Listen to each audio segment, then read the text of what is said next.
How to resize a image or a photo found on your Samsung phone using the Samsung Gallery app photo editor.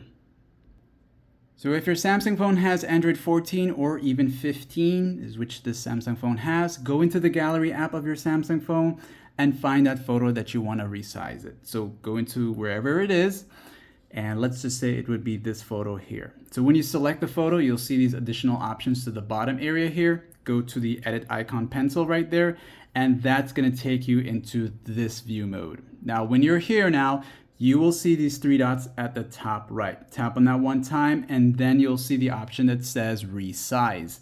Tapping on resize here will give you these images, these image resize options. So it's only these here. You can't make any changes to them. You'll just have to select what's there. And once you've made that selection, so for example, this one is original size right here.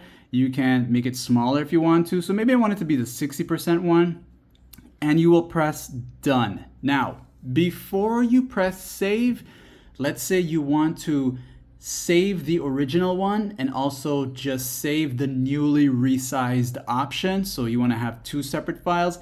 You will go back to the top area where it says the three dots next to save, and you will see that it says save copy. So go with save copy. So what's going to happen? It's going to save the resized version of that photo and also keep the original one. So you'll have two of them. And that's that, my friends. You can do that for the other photos. Like and sub.